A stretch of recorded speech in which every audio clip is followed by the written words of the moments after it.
You can start. Okay. Behind the scenes. Hello great people, welcome again to the Tony Talk Show. And today we are having one of our greatest guests, who is Howard Aloda. Is one of my friends. I've known him for quite some time. So today he's going to tell us what he does, and we are going to talk about a topic of office etiquette. Yes, Howard, welcome to the show, my guy. Thank you so much. Thank you so much for having me. Yes. So we've had this conversation of late about office etiquette. Na nikaonelea kinda with the people of your caliber, you know, your people who have walked into offices.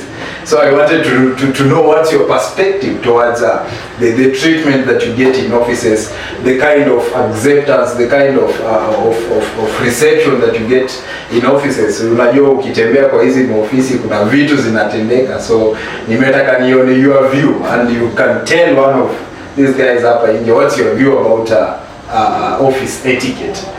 Yes. So thank you so much once again for having me. Yes. My name is Howard Aloda. Yes. I am a Kenyan photographer. Yes. I'm saying Kenyan because I am I'm always on the move. Yes.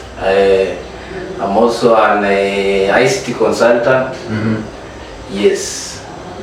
But back to the main agenda of office etiquette. Yes.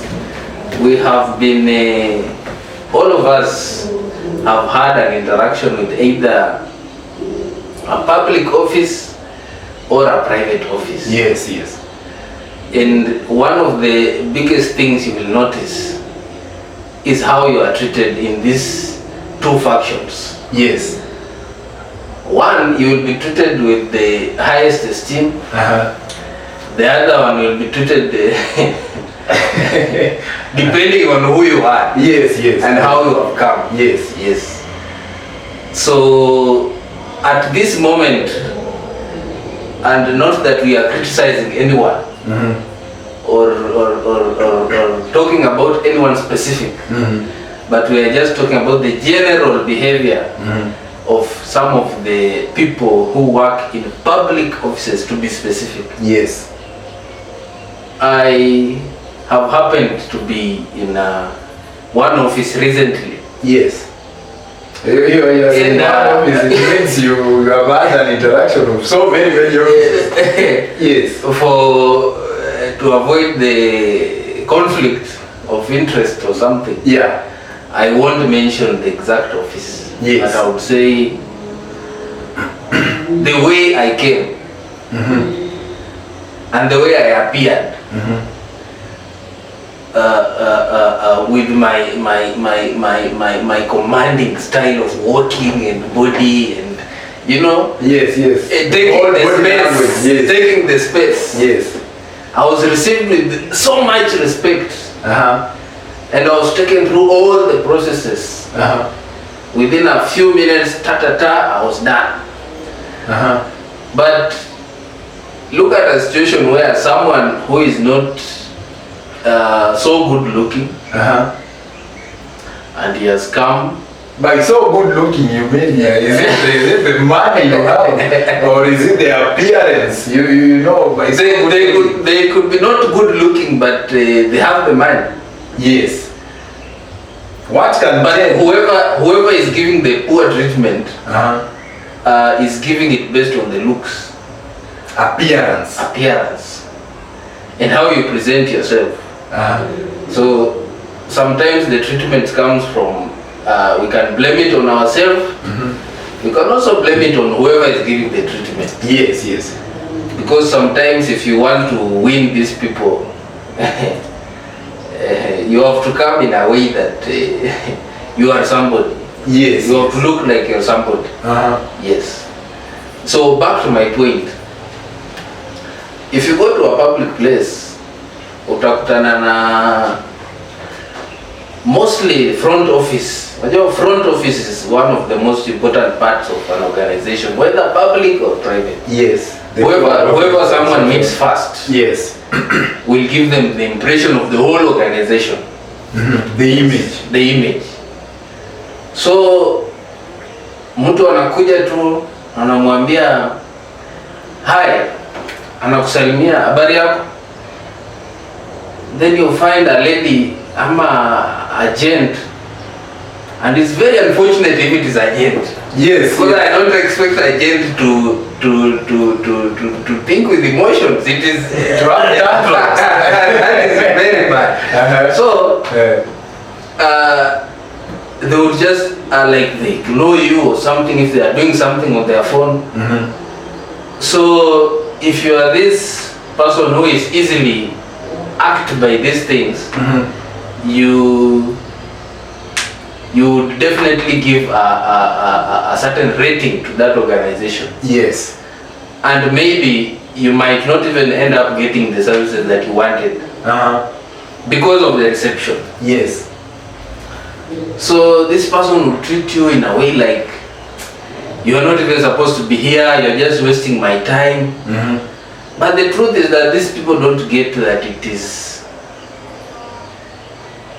not just about that person who has come there. Yes. It is also about you yourself. Who are you working for? Yes. Why are you there? Can you remember the first time when you came to look for that job?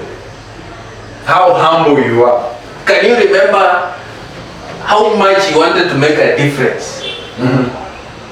But you came and became like the old dogs. By old dogs, what do you mean?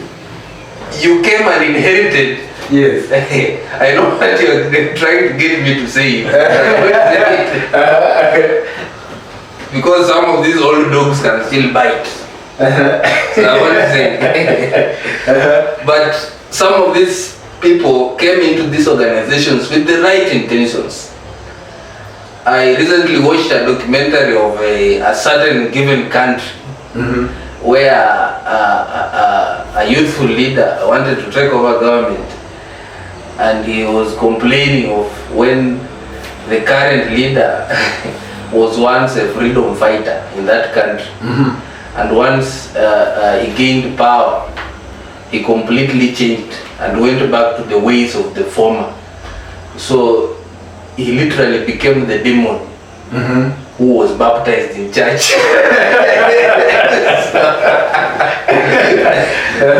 So literally, people come into these organizations with the right intentions, but over time they start to indulge in some of these practices, like coming to the office late and trying to act as if you are not supposed to serve some people.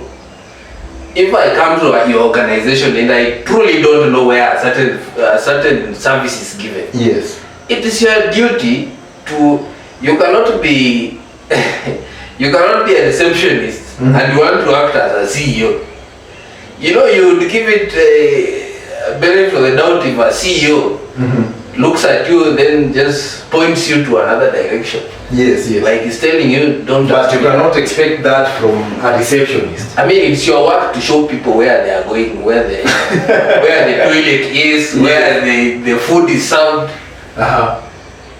So most people reach at that in those offices, and then they pretend like it is not their job. Then whose job is it? Whose job is it? So, from whatever perspective you've given us, I'm kind of trying to understand. So, does it mean that these people who are in these offices, is it that as time goes, is when they develop the ego in their line of work, or is it their appearance generally? Is it the appearance of whoever is approaching this office that makes them be treated in a certain way? Because I feel like nowadays money has bought everything, so there is how someone will look like when they are entering that organization. Then probably this person at the reception will want to treat them well, because they know when I treat this person well, there is a tip that I'm going to get. or is it the kind of time that someone has taken in that particular organization that makes them now become big enough to think that they are big enough than the company or something, so they can't serve or treat whoever is walking into those offices or organizations well? What do you think? What's your perspective between the two? Is it appearance or time that this person has taken in working for that organization, or both?